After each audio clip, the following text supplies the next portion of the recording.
It hadn't been long since Nate became the manager at the office, but he immediately decided to break the way of things there.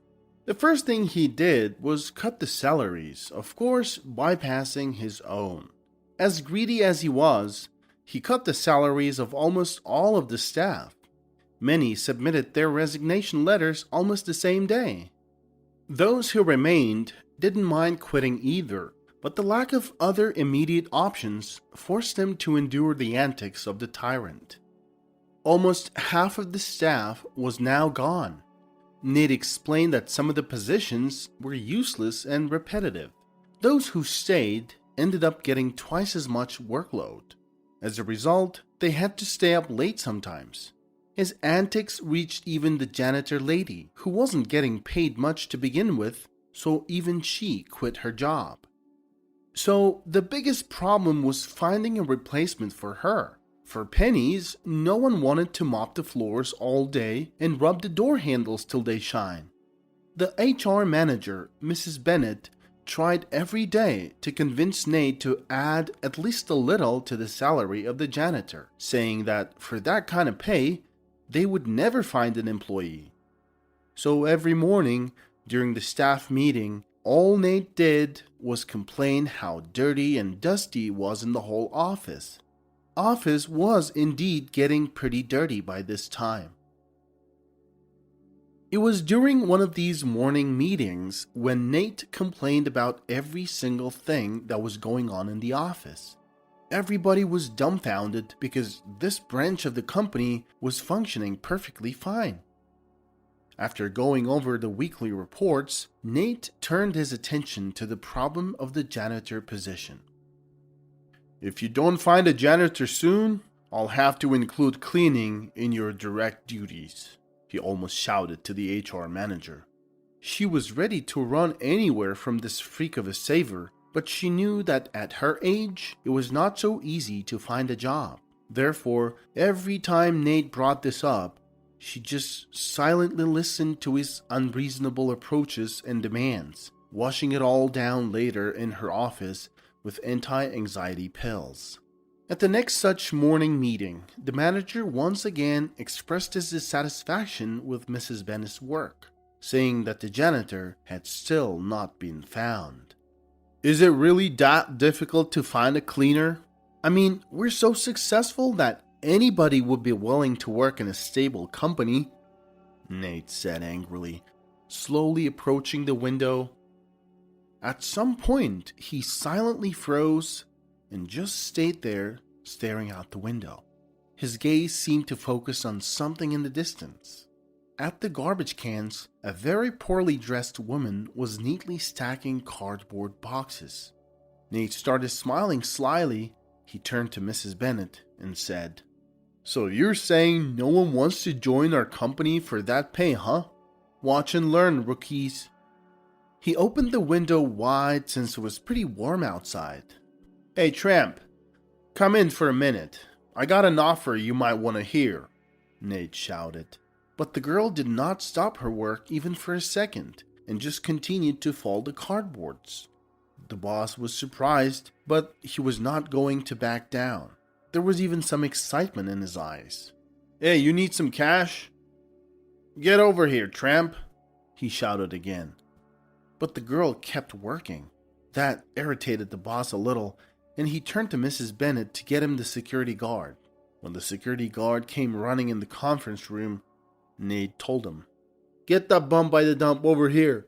ASAP," he said to the guy in the uniform. A few minutes later, the girl entered the office. After a few failed attempts to speak with her, it became clear that she was completely deaf.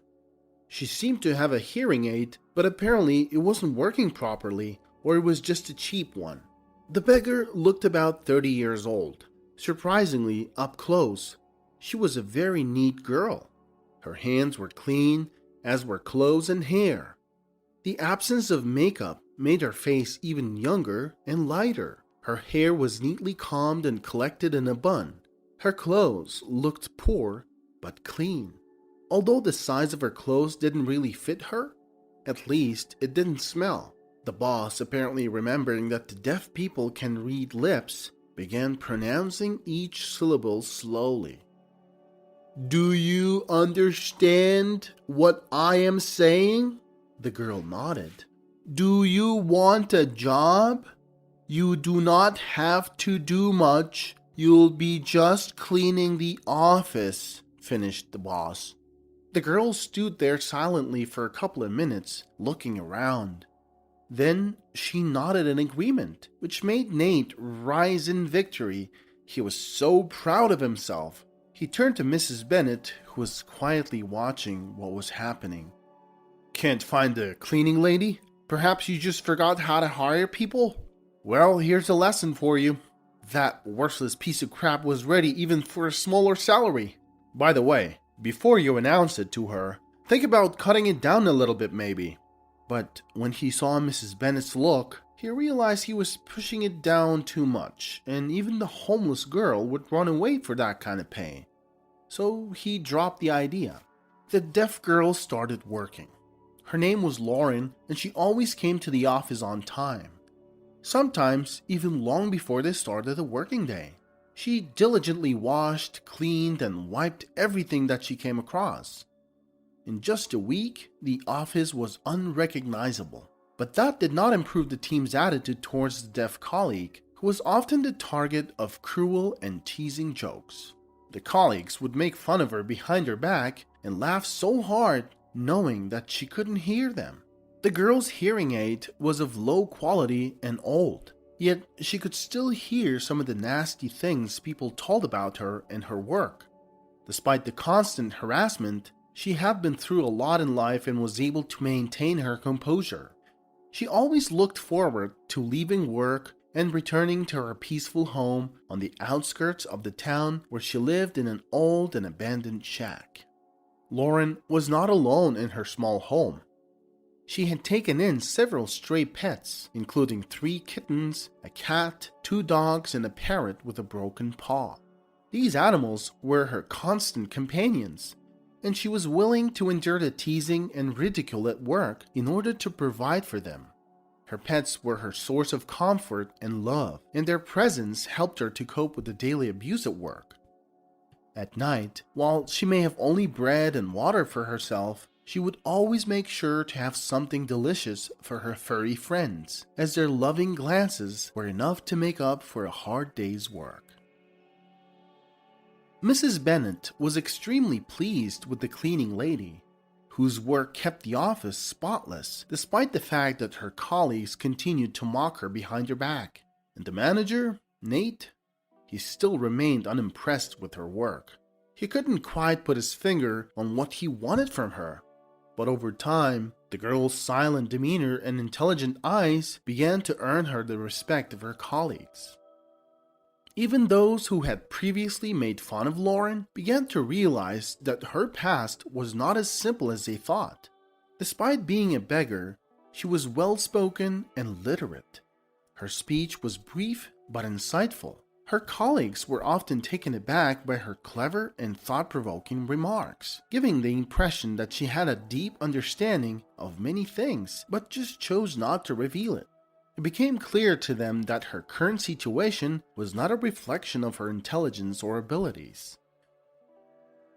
The office atmosphere had become tense and stressful, with Nate the boss displaying aggressive behavior every morning during the meetings.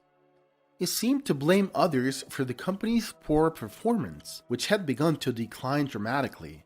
As a result of this decline, the boss, who had become increasingly bitter, began to let go of employees on a regular basis, often firing multiple people at once. This only added to the negative atmosphere and uncertainty among the remaining employees. Rumors were circulating among the co-workers that Nate the boss would soon be the only one left in the office. The company's owner and CEO, Nolan, had begun visiting more frequently, likely due to the branch's sudden decline in profits. However, Nate would use this as an opportunity to intimidate and pressure the employees to create a positive image for Nolan during his visits. Despite Nate's efforts, Nolan, who had built the company from the ground up, was not going to let it fail and would take action to turn things around. After several visits to what was once one of his successful branches, Nolan noticed that while the office appeared to be functioning well on the surface, there was a sense of unease among the employees.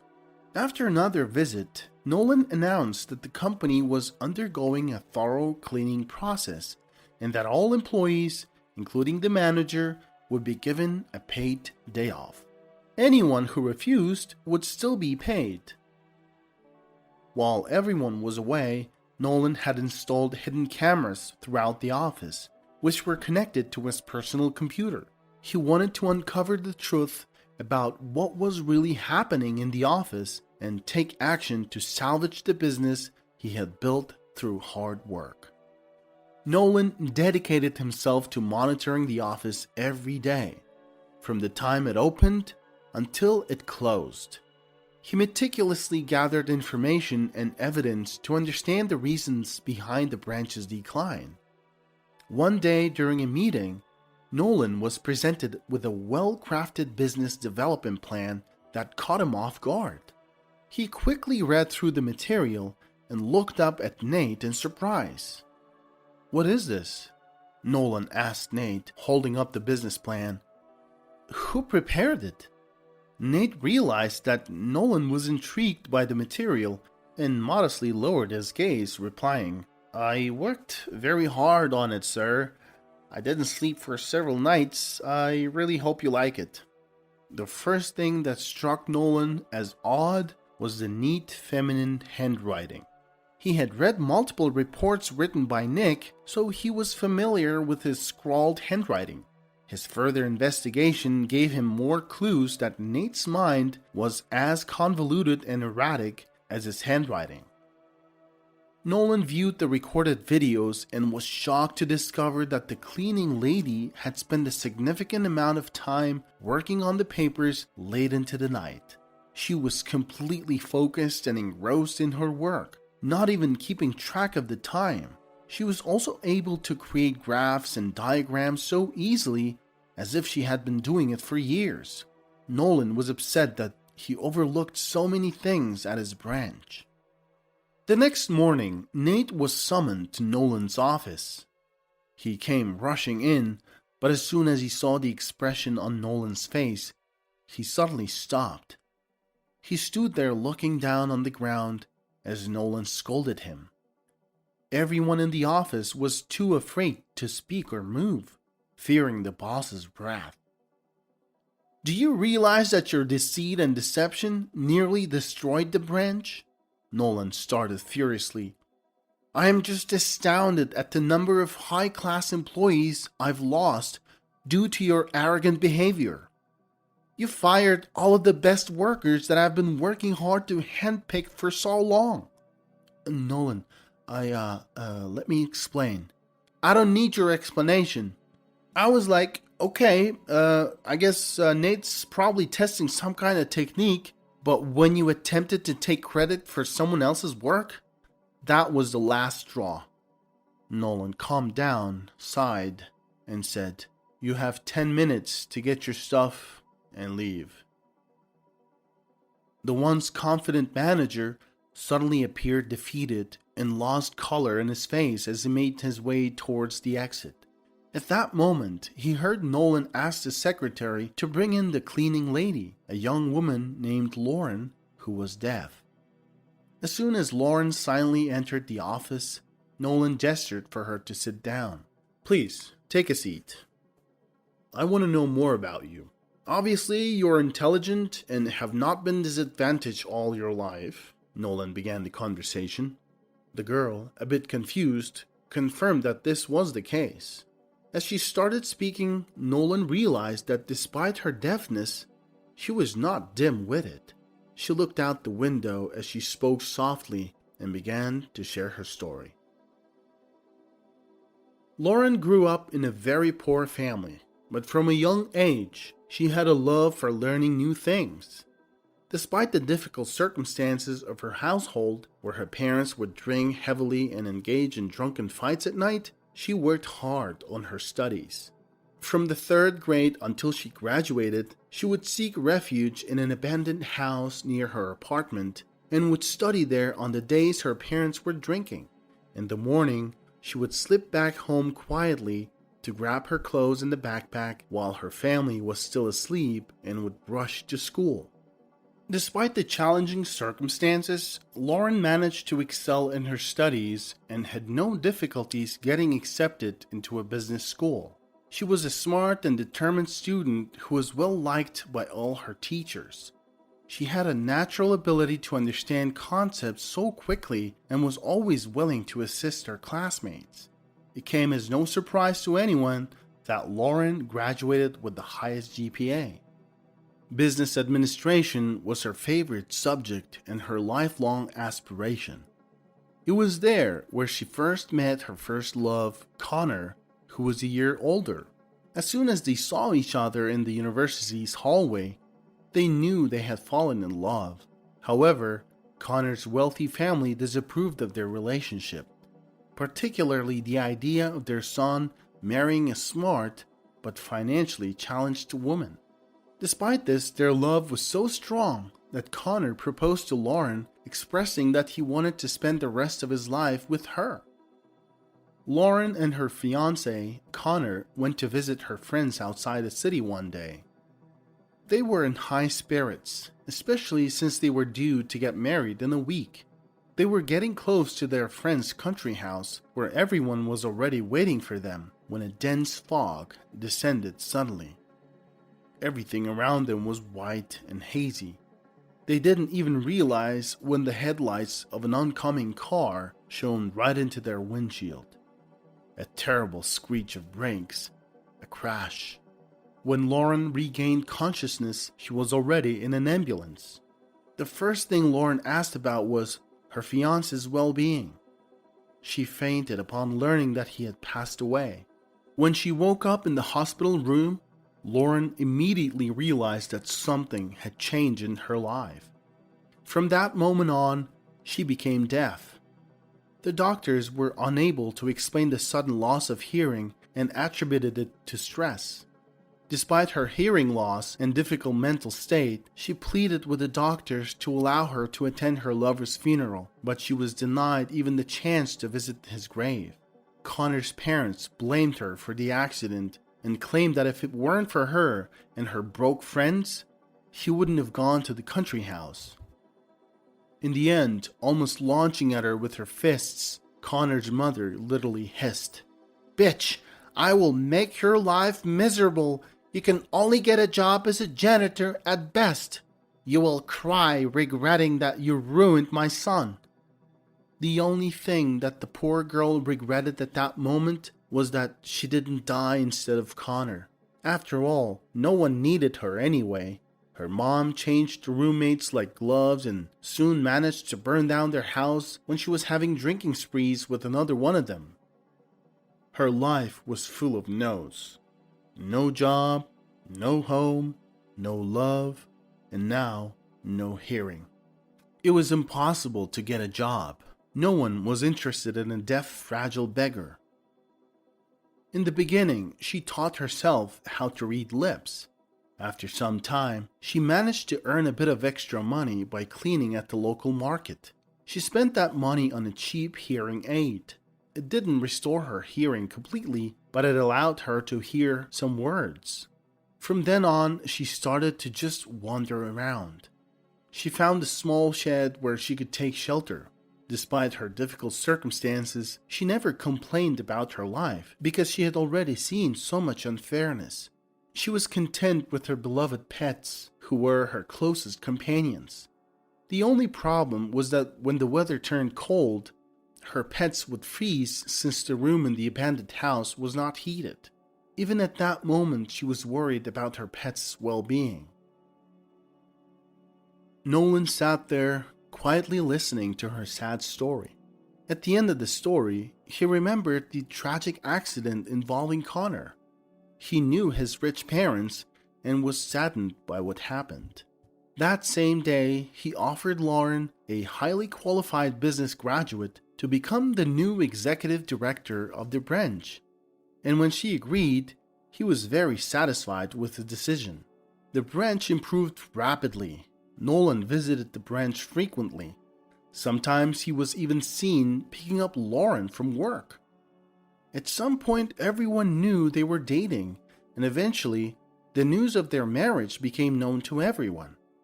Nolan made her a perfect gift. One day, he dropped by the branch after lunch. He knocked on Laura's office, and when he entered, he saw that she was all consumed as usual. "Honey, take a break, will ya? I got you something." In his hands was a certificate making her the owner of an animal shelter where all her pets were residing. As she settled into her new home with her husband, she would not have the time to take care of them in the foreseeable future. On top of everything, she was excitedly preparing for the arrival of a baby boy. When Nolan heard the news, he was overjoyed. There's one more miracle that happened in Lauren's life that even doctors couldn't explain.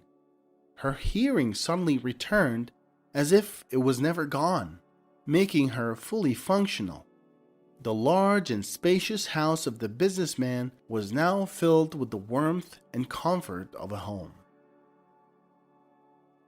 What are your thoughts on the story and characters? How would you handle things differently? Share your thoughts, as they may be helpful for those experiencing difficult times. If you enjoyed the story, please consider liking and subscribing for more content. Click the notification bell button. Thank you, and